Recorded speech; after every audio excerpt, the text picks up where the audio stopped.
The smoke-filled cantina on Station Omega Prime fell silent as the massive Krillian veteran settled into his chair. The usual chatter of traders, smugglers, and mercenaries died down to whispers. Everyone knew who Velthor was, once proud. Blue Carapace, now scarred and pitted from countless battles, told stories that most beings preferred not to hear. The cybernetic implant where his left arm used to be gleamed dully in the neon light. He accepted a drink from the human bartender, a grizzled man with kind eyes who had served in the war himself. The bartender, Li Changmin, gave him a respectful nod. Even former enemies understood the weight of what Velthar carried. Across from him sat reporter Kim Jizu, her recording device humming softly on the table between them. Shh, she had covered wars across 3 sectors, but this interview was different. This was history speaking. Commander Velthor, she began, her voice steady, despite the tension in the room. You served on the front lines during the Human-Krillian War. Your battalion was part of the initial invasion force. Tell us about your first encounter with human forces. Velthor's 6 eyes dimmed with memory, each one focusing on something invisible in the cantina's smoky air. His mandibles clicked nervously, a habit he had developed during the war, and never. Quite shaken, we received intelligence reports for months before the invasion. Every briefing told us the same thing. He paused, taking a sip of his drink. Humans were primitive, soft, easy conquest. The veteran's voice carried the weight of terrible knowledge. Our intelligence officers showed us footage of human cities, their simple weapons, their fragile bodies. They had barely reached the stars. When we found them, most of their colonies were farming settlements and mining operations. No major military installations, no advanced technology. He laughed, but there was no humor in it. High Command called it Operation Swift Talon. We expected to crush their spirit in days, maybe weeks at most. Kim Jisu leaned forward, her recorder capturing every word. The other patrons in the cantina had stopped pretending not to listen. What was your role in the operation? I commanded the 47th Assault Battalion. 3,000 of our finest warriors, equipped with the best technology the Krillian Empire could provide. Plasma cannons, energy shields, powered armor that could withstand anything these humans might throw at us. Velthar's scarred face twisted into something that might have been a smile. We were so confident that some of my officers brought trophy cameras. They wanted to record their victories for the folks back home. Cantina was completely silent now. Even the background music from the jukebox seemed to have stopped. Our first target was a human colony called New Sol. Small settlement, maybe. 50,000 inhabitants. Agricultural world, mostly. The kind of place that should have surrendered the moment our ships appeared in orbit. Velthor's eyes focused on something far beyond the cantina walls. I remember standing on the bridge of our command ship, looking down at this little blue and green world, thinking about how easy this was going to be. He took another drink, his clawed hand trembling slightly. The human commander was Park Min-ho. Intelligence files said he was young, barely past their maturity by human standards. Former military engineer turned colonial administrator. No real combat experience. We sent him the standard surrender demand through our translators. The demand say? Kim Ji-soo asked, though she already knew the answer from the historical records. Standard Imperial Protocol. Immediate surrender of all military assets. Submission to Krillian authority. Relocation of population to designated areas for processing. Velthor's mandibles clicked again. Every other species we had encountered either surrendered immediately or after a token resistance. It was always the same pattern. The veteran paused, lost in memory. Around them, the cantina held its breath.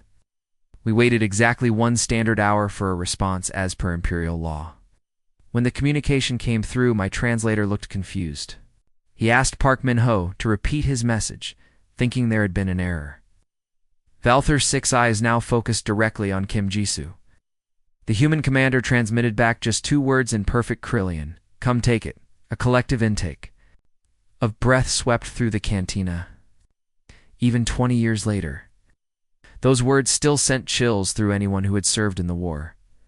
Kim Ji-soo leaned forward, her professional composure barely containing her fascination.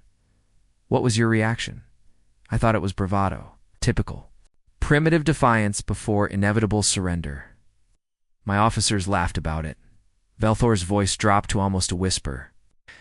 We had no idea what we were about to face. No idea that we weren't just attacking a colony. We were poking a sleeping apex predator. He finished his drink and gestured to the bartender for another. What happened next? Kim Jisoo pressed. Velthar's scarred face turned toward her, all 6 eyes reflecting the cantina's neon lights like chips of blue ice. That's when the nightmare began. The assault on New Seoul should have been routine. Velthar's memories were crystal clear as he described the horror that followed. 6 eyes staring into the cantina's smoky darkness, as if watching the battle unfold again. We deployed standard suppression tactics, he began, his voice carrying the mechanical tone of someone reciting military procedure. Orbital bombardment of military targets first. Precision strikes on their communication centers, power plants, and any defensive installations we could identify from orbit. He paused, mandibles clicking. Then ground assault with overwhelming force, 3,000 Krillian warriors against 50,000 soft humans. The math seemed simple. Kim Jisoo noticed other patrons in the cantina leaning closer, drawn in by the veteran's account. Even the bartender, Lee Changmin, had stopped cleaning glasses to listen. Our ships opened fire at dawn on the second day, beautiful blue-white. Plasma beams cutting through the atmosphere like lightning. We hit every target on our list within the first hour. Velthera's scarred face twisted. That's when we realized our first mistake. Park Min-ho had other plans. The veteran took a long drink before continuing. Instead of military targets, we found empty buildings, decoys, holograms powered by backup generators. The real human defenders had already moved everything underground during the night. While we were shooting at shadows, they were preparing. Something we had never seen before. Velthor's voice grew quieter, more intense. Instead of cowering in bunkers like every other species we had conquered, the humans had turned their entire colony into a weapon. Construction mechs that should have been building homes were rolling toward our landing zones with mining lasers welded to their arms. Cargo haulers had become mobile missile platforms. Even their farming equipment was armed with improvised weapons. He gestured with his remaining organic arm. I watched from my command post as a human construction crew, led by their foreman, Kim Dong-yuk, converted a dozen excavators into assault vehicles in less than 2 hours.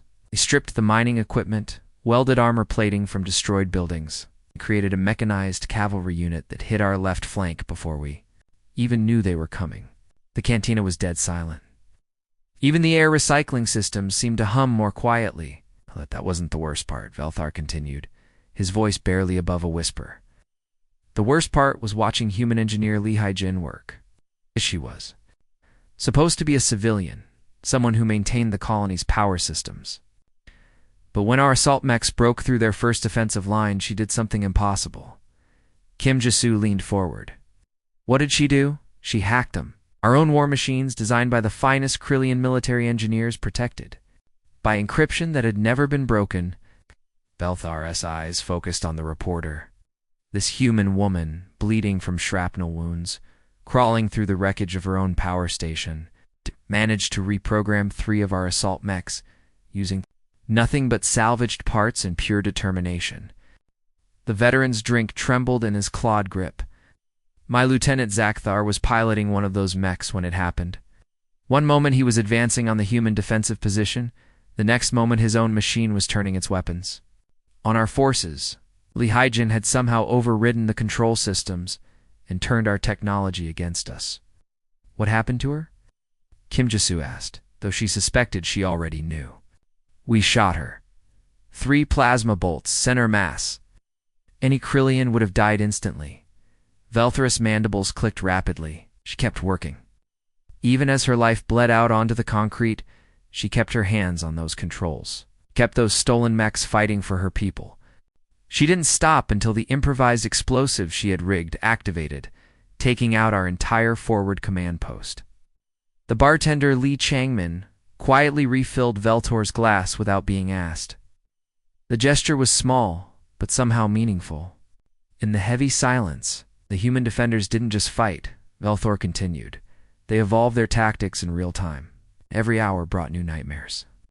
When our energy shields proved too strong for their conventional weapons, Engineer Park Sung-jin found ways to overload our power grids using their own electrical systems. When our armor was too thick for their ammunition, Sniper Chomin Jae started, targeting joints and weak points with surgical precision that our own marksmen couldn't match. The veteran's voice cracked slightly. I had been trained to fight soldiers, disciplined, predictable soldiers who followed established tactics and broke when faced with superior force. These humans were something else entirely. They were inventors, improvisers, survivors who treated warfare like a puzzle to be solved rather than a battle to be won or lost. By the end of the first day, we had lost 200 warriors. By the end of the second day, another 300. Not from superior numbers or better technology, but from human ingenuity and their absolute refusal to quit fighting. Velthor stared into his drink. By day 3, my battalion was reduced to half strength. I had to call for reinforcements, something that had never happened in the history of Krillian expansion. And Park Minho, Kim Jisoo asked. Velthar's scarred face looked up, all 6 eyes reflecting something that might have been respect. Minho himself led the final counterattack. Wounded, limping, his left arm in a makeshift sling, but still carrying a rifle and leading his people forward. He turned what should have been our victory into a complete rout. We retreated to orbit, leaving half our equipment and a third of our forces behind. The veteran finished his drink in one gulp. That was our introduction to human warfare, and it was only the beginning. After New Seoul, everything changed, Velthor continued, scarred face reflecting the cantina's dim lights like a broken mirror. He traced one of his deeper scars with a claw, a nervous habit he had developed during the war. High Command thought it was an anomaly, one lucky colony with a few clever defenders. They were completely wrong. The veteran's 6 eyes seemed to focus on different points in time, each one seeing a different battle, a different horror. Within 2 weeks of our retreat from New Seoul, reports started flooding in from across the entire war front. Human tactics were spreading like some kind of virus, not through official military channels, but through something we didn't understand at first. They called it the human internet, a communication network that connected every human settlement, every ship, every soldier. Kim Jisoo leaned forward, fascinated. Around them, the cantina had become completely silent, except for the low hum of life support systems. How did that change things? Every battle became a nightmare of adaptation and evolution, Velthar replied, his mandibles clicking rapidly. Every trick we used, every tactic that worked once, was immediately shared across their entire species. It was like fighting an enemy that learned from every mistake instantly and never made the same error twice. The veteran paused to collect his thoughts, then continued with growing intensity. Was reassigned to the Kepler-7 system after New Seoul. My superiors thought I needed an easy victory to restore my confidence. Kepler-7 was supposed to be a simple mining outpost. 50 soldiers, minimal defenses, no strategic value except for the rare earth minerals. He laughed bitterly. Instead, I found Sergeant Choi Do-yen and his squad of 12 humans who had turned that mining station into a fortress that held off my entire regiment for 6 days. This man, this human soldier, fought with an intensity that defied everything. We knew about biology and physics. Velthor's remaining organic hand clenched into a fist. On the 4th day, our artillery got lucky. A plasma mortar round detonated right next to Doyen's position. Shrapnel tore through his abdomen, punctured. His lungs severed arteries that should have killed him in minutes. Any reasonable being would have died, or at least stopped fighting. The bartender, Lee Changmin, quietly moved closer, drawn in by the story, like everyone else in the cantina. But Doyen kept fighting. For 6 more hours, his squad Manek, Han Naeon, performed emergency surgery on him right there in the trenches. While plasma bolts were flying overhead, she had no proper medical facilities, no sterile environment, just a basic field kit and determination. Velthores's voice grew quieter with awe. She stitched his organs back together while he provided, covering fire for their position, Then, when she was done, both of them continued the assault. "That's impossible," someone whispered from across the cantina. "That's what we thought too," Velthar replied. "But humans didn't follow conventional warfare. They didn't follow any kind of logic we understood. They created new doctrines mid-battle, turned every engagement into a laboratory where they tested new ways to kill us more efficiently." The veteran's scarred face grew more animated as he warmed to his topic. "Captain Song Juan commanded a human cruiser called Indomitable. Beautiful ship. Sleek design, about half the size of our battleships. We encountered her in the Proxima system during our advance toward human core worlds." Kim Jisoo could see other patrons throughout the cantina leaning in, completely absorbed by the account. "We hit the Indomitable with everything we had. 3 battleships, plasma cannons that could melt asteroids, torpedo spreads that could crack planets. The ship should have been destroyed in the first volley." Thoris' mandibles clicked in remembered terror. "Instead, Giwan used our own attacks against us. She positioned her ship so our plasma beams would hit each other, causing feedback loops that damaged our own weapons. When our torpedoes locked onto her ship, she somehow redirected them back at our formation." The veteran took a long drink before continuing. "We pounded that ship for 3 hours. Life support was failing, hull breached in 17 places, half her crew dead or dying. The ship was a floating wreck that should have surrendered or exploded. But it didn't," Kim Jisoo prompted. "Giwan used the dying ship as a projectile. She aimed the Indomitable directly at our flagship and accelerated to ramming speed, while her surviving crew manually detonated the reactor core." Velthar's eyes seemed to stare through the cantina wall into space itself. "The explosion took out our command ship and 2 escort vessels. G1 and her entire crew died, but they took 4,000 Krillian warriors with them." The silence in the cantina was now complete and heavy, broken only by the soft hum of air recyclers. "The psychological impact was devastating," Velthor continued. "Our forces began experiencing what our military psychiatrists termed human dread, the paralyzing fear that no matter how badly we hurt humans, they would always find a way to hurt us worse before they died." The veteran's voice dropped to almost a whisper. "Lieutenant Yujiho embodied that fear perfectly. Single human soldier assigned to guard a supply depot on a worthless asteroid in the Vega system.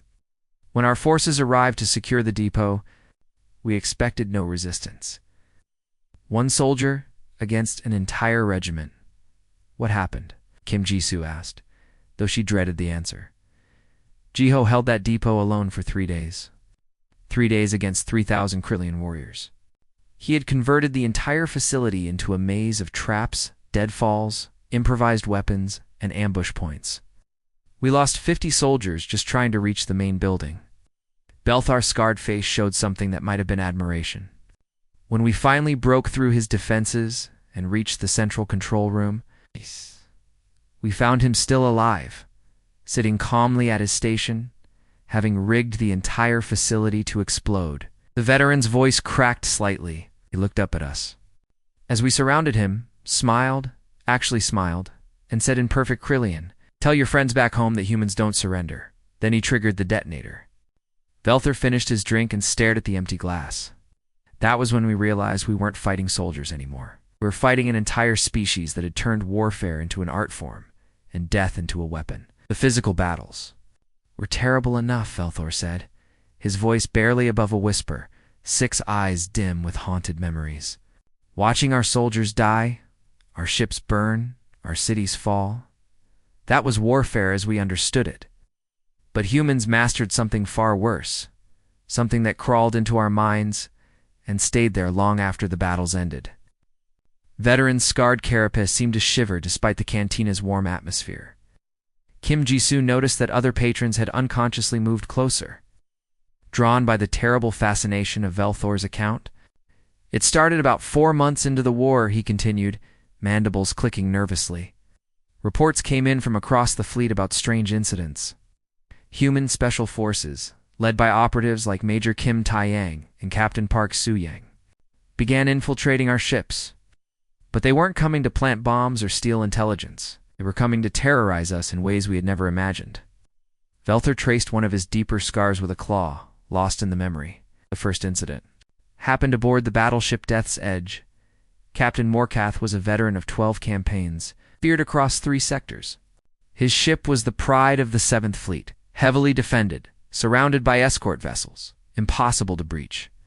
The cantina had grown so quiet that the soft hum of air recyclers seemed loud. Kim Tai-yang somehow got aboard during a routine supply transfer. We still don't know how. Security footage showed nothing. Guard posts reported no intrusions. But the next morning, Morcath woke up to find his personal belongings rearranged in his private quarters. What kind of belongings? Kim Jisoo asked, though she sensed the answer would be disturbing. Family photos turned face down. His ceremonial sword moved from its display case to his desk, pointing directly at his sleeping chamber. His personal datapad programmed to display human poetry in our own language. Velthora's voice grew quieter. But no damage, no theft, no violence. Just proof that a human had been there, in the most secure part of the ship, while the captain slept. The veteran took a shaky sip of his drink. That was just the beginning. Over the following weeks, Kim Tai-yang and his team infiltrated 17 more ships. They would move through our vessels like ghosts, leaving messages written in perfect Krillian on bulkheads, personal notes addressed to specific crew members, mentioning their families back home, their fears, their dreams. Lee Changmin, the bartender, stopped all pretense of working and was listening intently with the rest of the cantina's patrons. The messages were never threatening, Velthor continued. That was what made them so terrifying. Things like, "Tell your daughter Zarlin that her father thinks of her every night," or "The flowers in your mother's garden are blooming beautifully this season." Information that no human should have been able to know, written on the walls of our most secure military vessels. Kim Jisoo felt a chill run down her spine.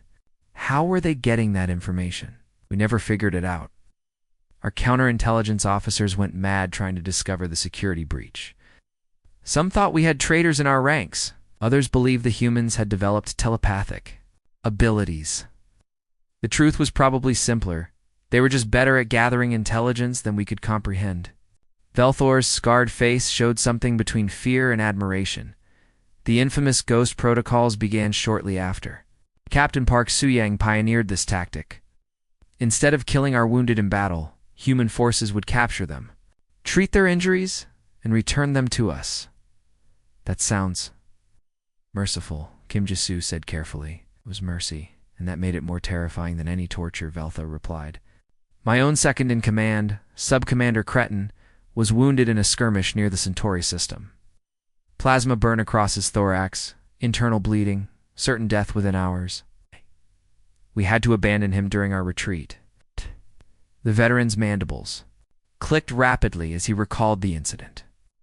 3 days later, a human shuttle approached our flagship under a white flag. Medical Officer Oh Sung-yin personally delivered Creighton back to us. Not only was he completely healed, but the human Medek had treated wounds that our own doctors had given up on months earlier. What did Creighton tell you? Kim Jisoo asked. Carried a handwritten note from Oh Sung-yin. Your soldiers fought bravely. They deserve to go home to their families. Please accept these medical supplies as a gift from one warrior to another. Velthar's voice cracked slightly. The note was written in ancient Krillian, a dialect that only our most educated scholars could read. This human medic had somehow learned our classical language just to show respect to our military traditions. The cantina was so silent that Kim Jisoo could hear her own heartbeat. This mercy was more terrifying than any cruelty could have been, Velthar continued. It showed that humans could be compassionate while systematically dismantling our will to fight. Every act of kindness was also a demonstration of their complete superiority.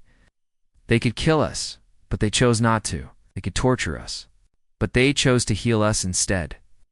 The veteran stared into his empty glass. Communications Officer Jung Min-jae took this psychological warfare to its ultimate level. She somehow gained access to our encrypted communication networks and began broadcasting messages directly to our families back home. Not propaganda or threats, but personal communications from Krillian, prisoners of war. What did these messages say? Kim Jisoo prompted. Our captured soldiers, speaking in their own words, telling their families that they were safe, well treated, and cared for. Jung Min-jae would add her own comments in perfect Krillian. describing how human doctors were treating our wounded, how human cooks were preparing food suitable for Krillian dietary needs, how human chaplains were even conducting religious services for our captured warriors. Velthor's scarred face looked up at Kim Jisoo with all 6 eyes reflecting something like wonder. Our own high command couldn't compete with human psychological warfare. How do you maintain hatred for an enemy who treats your prisoners better than your own government treats your veterans? How do you inspire soldiers to fight against an enemy who sends your wounded comrades home with medicine and letters to your family? The veteran finished his story with a voice heavy with exhaustion. Entire Krillian fleets began surrendering rather than face the impossible choice between human vengeance or human mercy.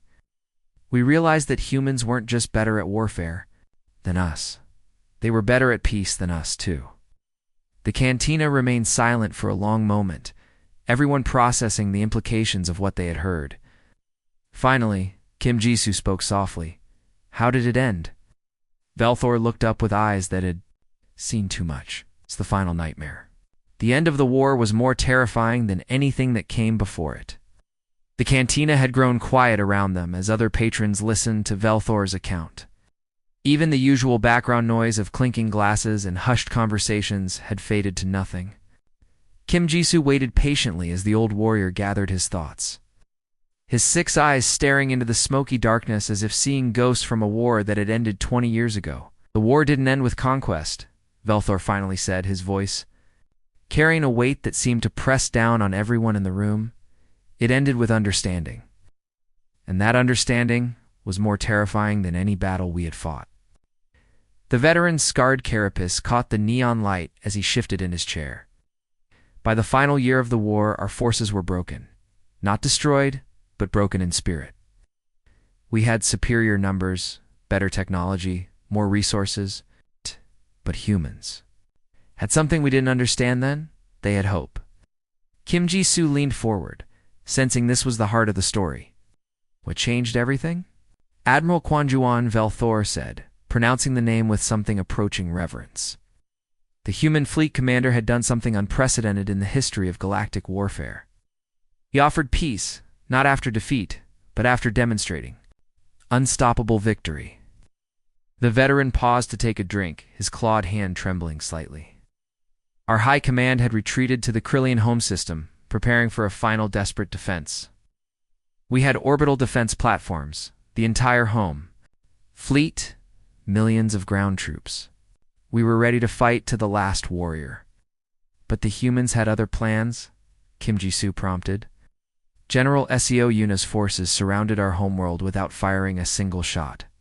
50 human ships appeared at the edge of our system, not in attack formation, but in a perfect diplomatic arrangement. Their weapons were powered down, their shields lowered. They were completely vulnerable to our defenses. Velthor's mandibles clicked as he remembered the moment. Our war council was in chaos. Some wanted to attack immediately, destroy the human fleet while they were defenseless. Others suspected a trap. But before we could decide, General Seo transmitted a message directly to our planetary leadership. The entire cantina was hanging on every word now. Even Lee Chungmin had stopped pretending to clean glasses. We expected demands for unconditional surrender, threats of orbital bombardment. The usual terms of conquest, Velthor continued. Instead, she transmitted terms of peace that were generous doesn't even begin to describe them.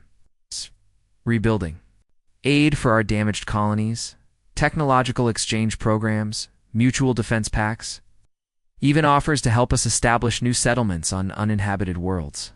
That's impossible, someone whispered from across the room. No conquering force offers aid to their enemies. That's what we thought too, Velthor replied. But the most shocking revelation came when I was captured during the final skirmish.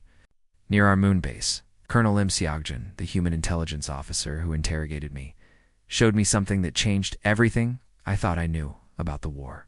Kim Jisoo felt her pulse quicken. What did he show you? Classified human battle plans. Every engagement, every tactical decision, every strategic move they had made during the entire war. Velthor's voice grew quieter, more intense. Everything was focused on minimizing casualties while maximizing psychological impact. They could have glassed our worlds from orbit with their weapons, but chose precision strikes that targeted only military installations. They could have slaughtered prisoners, but instead established medical facilities for our wounded that were better equipped than our own military hospitals. The veteran's scarred face showed a mixture of awe and horror. Colonel Lim showed me tactical analyses of battles where human forces deliberately avoided civilian targets even when it put their own soldiers at greater risk. Operation reports where human commanders ordered their troops to provide medical aid to wounded Krillian civilians, even during active combat zones. They were fighting a defensive war, Kim Jisoo said, beginning to understand. More than that, Velthar replied. They were fighting a teaching war. Every battle was designed to demonstrate that resistance was futile, but also that surrender would be met with mercy. They were trying to end the conflict with as little loss of life as possible for both sides. The veteran stood slowly, his cybernetic arm whirring softly as it moved. The final truth came from Captain Yoon Jae-sung, the human officer who oversaw the prisoner exchange after the armistice. I asked him why. Why show mercy to an enemy that had invaded their worlds, killed their people, enslaved their colonies? Velthar's 6 eyes focused directly on Kim Jisoo. He told me something that haunts me still. He said, Commander Velthor, we didn't fight to destroy you. We fought to teach you that some things are worth fighting for, including the right of former enemies to become friends. The cantina was completely silent now. Even the air recyclers seemed to have stopped humming. Captain Yoon explained that humans had fought wars among themselves for thousands of years before they reached the stars. They knew the cost of hatred, the price of revenge, the cycle of violence that destroys civilizations. Velthor's voice cracked slightly. They fought us not to conquer, but to demonstrate that there was a better way to resolve conflicts. The veteran moved toward the cantina's exit, his scarred form casting long shadows in the neon light. The real nightmare of fighting humans isn't their capacity for violence. It's discovering they were holding back the entire time, choosing mercy when they could have chosen annihilation. They could have exterminated our entire species, but instead they chose to save us from ourselves. Kim Jisoo turned off her recorder but remained seated, overwhelmed by the implications of what she had heard. Around the cantina, other patrons slowly returned to their conversations, but the atmosphere had changed. Everyone seemed quieter, more thoughtful. As Velthor reached the cantina's entrance, he paused and looked back at the assembled crowd. His final words echoed in the silent room. 20 years later, Krillian and human children play together in the same schools. Our species work side by side, exploring new worlds, building new civilizations. We who were once mortal enemies now stand as allies against the true threats that lurk in the dark between the stars. The veteran's scarred face showed something that might have been a smile. I thank whatever gods exist that humans chose to teach us the meaning of mercy instead of showing us the meaning of extinction. The universe is a better place because they were stronger than their anger, wiser than their weapons, and more compassionate than their enemies deserved. With that, Velthor stepped out into the corridors of Station Omega Prime, leaving behind a cantina full of beings who would never again think of humanity in quite the same way. Kim Jisoo sat quietly for several minutes, processing the story she had just heard. Finally, she gathered her recording equipment and prepared to leave. This interview would change how the galaxy understood the human-Krillian war, perhaps how they understood the nature of true strength. As she walked toward the exit, the bartender Lee Changmin called out softly, "Ma'am?" That story, every word of it was true. I served under Captain Yoon during the war. He really did say those things. He paused, cleaning a glass with hands that had once held weapons. Humans taught us all something important, that the strongest warriors are the ones who know when not to fight. The end.